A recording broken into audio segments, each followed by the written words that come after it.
Hello friends, let's continue the topic how plants make food. इसके part 1 में हम लोगों ने parts of a leaf and the process of making food और photosynthesis, chlorophyll, stomata, इस सब वर्ड के बारे में बहुत अच्छे से बहुत डिटेल से समझा था। तो आज इसके नेक्स्ट पार्ट को समझते हैं। The point is interdependence of plants and animals. यहाँ पर जो ब्रैकेट्स में या फिर अंडरलाइन किया गया है ये सब इसी चैप्टर का क्वेश्चन का आंसर्स हैं जिसे पॉइंट आउट किया गया था। प्लांट्स मतलब तो आपको पता है, एनिमल्स मतलब क्या भी आपको पता है, लेकिन इंटरडिपेंडेंस का मतलब क्या होता है जो पॉइंट में दिया गया है। पहले हम लोग हेडिंग को समझते हैं।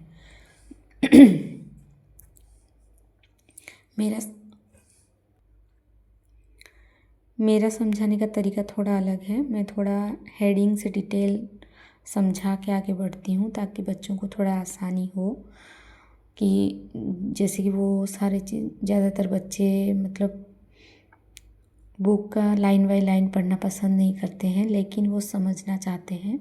और जब हेडिंग इंटरेस्टिंग लगता है तो बच्चों को अंदर की चीज़ें पढ़ने में आसानी भी होती है, इजी भी लगती है और उनको इंटरेस्टिंग भी लगती है। तो इसलिए पहले हम लोग समझते हैं कि इंटरडिपेंडेंस का मतलब क्या होता है। डिपेंडेंस का मतलब क्या होता है? डिपेंडेंस का मतलब होता है कुछ चीज़ों पर या फिर कुछ जैसे कुछ चीज़ पर डिपेंडेबल होना या फिर डिपेंड होना, निर्भर रहना। तो जैसे कि बच्चे अपने माता पिता पर डिपेंडेड होते हैं, वैसे ही और यहाँ पर क्या हो रहा है फिर डिपेंडेंस के साथ इंटर लग रहा है। तो इंटरडिपेंडेंस का मतलब क्या हो रहा है? प्लांट्स और एनिमल्स के बीच में ये हो रहा है, बन रहा है।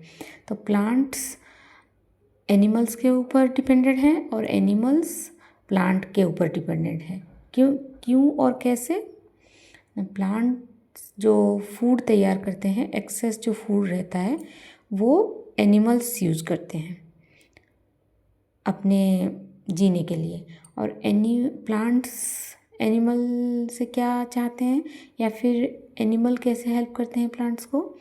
जैसे कि हम लोग पेड़ लगाते हैं, पौधे लगाते हैं, तो वो उनको भी पानी चाहिए होता है, उनको भी जो ज़रूरत का सामान चाहिए होता है उसको देने में हम लोग भी उनका मदद करते हैं। तो ये जो एक दूसरे का मदद कर रहे हैं ये दोनों, इसी से ही अर्थ चल रहा है। तो ये जो मतलब एक दूसरे के ऊपर निर्भर का जो प्रोसेस है इसी को इंटरडिपेंडेंस कहा जा रहा है।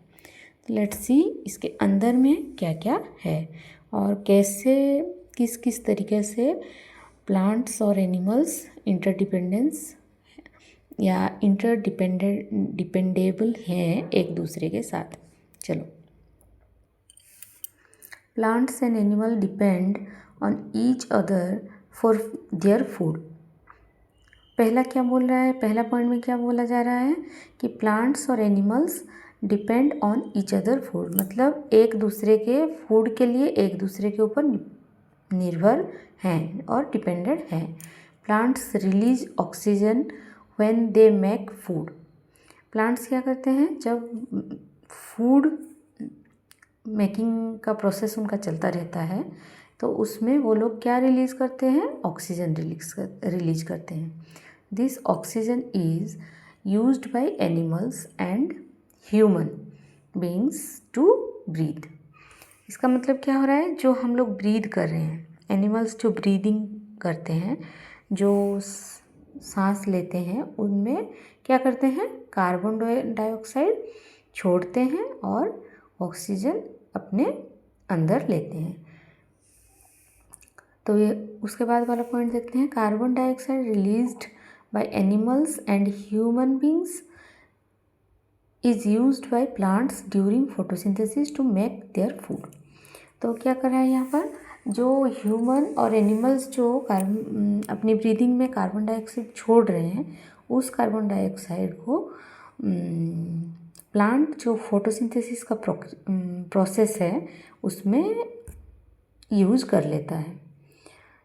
ये दूसरा एक चीज़ हो गया जिसमें इंटरडिपेंडेंसी दिख रहा है हमको।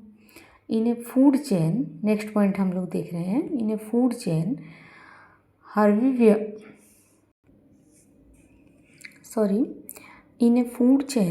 herbivores get their energy by eating plants and carnivores get their energy by eating other animals.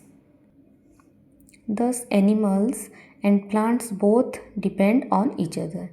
तो यहाँ पर क्या कहा गया कि फूड चेन जो हमारा होता है, वो फूड चेन में, ये साइड में एक पिक्चर है, इसको मैं दिखा रही हूँ।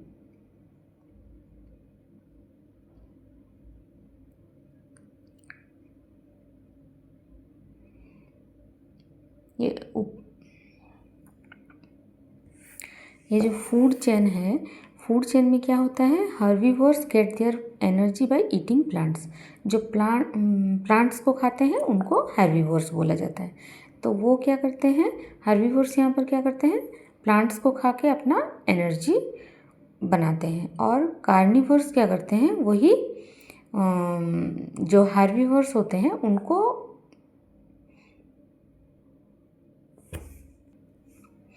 जो कार्निवोर्स होते हैं हर्बीवोर्स को अपने फूड के जैसे यूज़ करके अपना एनर्जी बनाते हैं।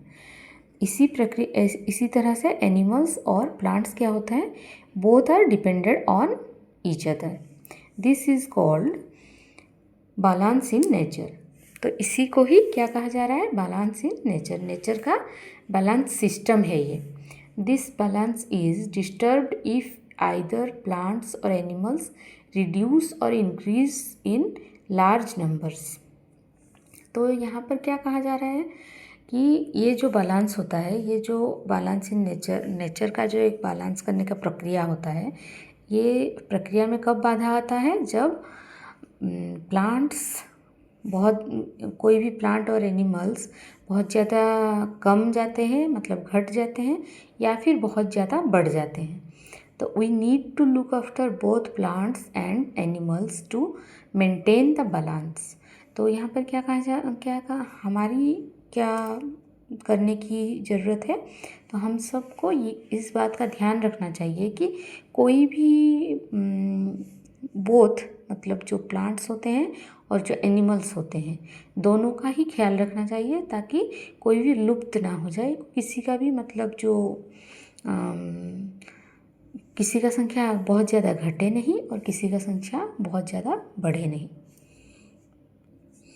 अभी थोड़ा सा हम लोग इस बैलेंस इन नेचर का दिया गया पिक्चर देखेंगे।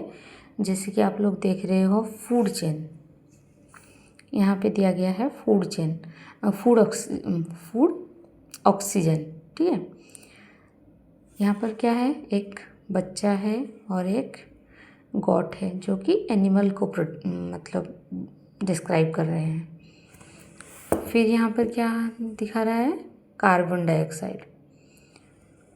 यहाँ पर फोटोसिंथेसिस करते हुए कुछ पौधे, कुछ प्लांट्स।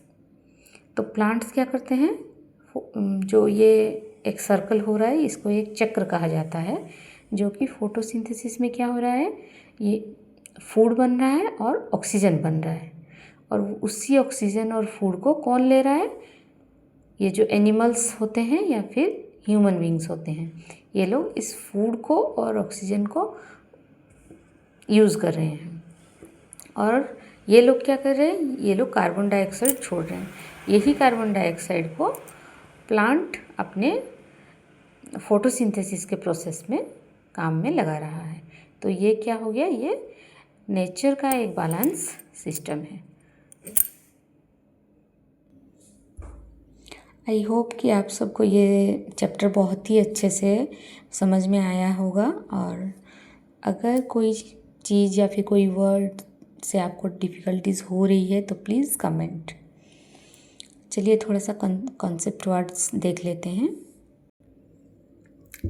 ये आपके बुक में दिया गया कुछ कॉन्सेप्ट वर्ड्स हैं, जैसे कि कुछ वर्ड्स हैं जिसका मीनिंग आपको जानना या फिर डिफिनेशन जानना ज़रूरी होता है। मिडरिब जैसे कि मैंने समझाया हुआ है, मिडरिब क्या है?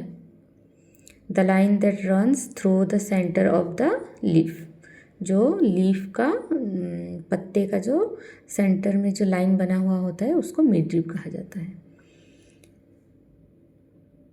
यहाँ पर हम लोग थोड़ा सा टर्न कर लेते हैं ताकि आपको क्लियरली दिखे। ये जो फोटोसिंथेसिस बहुत क्लियरली आपको समझाया गया है। Photosynthesis the process of making food by plants, balance in nature, animals and plants both depend on each other. Balance in nature क्या होता है? एनिमल और प्लांट्स जो बोथ एक दूसरे के ऊपर डिपेंडेंट होते हैं उसको बैलेंस इन नेचर कहा जाता है। और फोटोसिंथेसिस जो प्लांट्स का फूड मेकिंग प्रोसेस होता है। That's it. थोड़ा सा क्विक रिकैप हो जाए। Plants can make their own food in their leaves. प्लांट्स अपना फूड अपने लीव में बनाते हैं। Next, the main parts of a leaf are lamina, midrib, veins and stomata. Parts के मेन लीव्स कौन कौन से होते हैं? Lamina, midrib, veins and stomata. Third, plants can make their own food by the process of photosynthesis. Plants कौन से process से अपना खाना बनाते हैं? फोटोसिंथेसिस के प्रोसेस से अपना खाना बनाते हैं। Next, the leaves of A plant put together water from the soil, carbon dioxide from the air and light from the sun to make food. Next, the food is this food is distributed to the different parts of the plants, and some of this food is stored as starch in different parts of the plant. Next, plants and animals depend on each other for food. This is called balance in nature. I hope you all are enjoying the video. अगर ये chapter आप सबको अच्छा लग रहा है, बहुत अच्छे से एक्सप्लेन हुआ है, तो प्लीज़ अपने दोस्तों के साथ शेयर कीजिए। Thank you so much.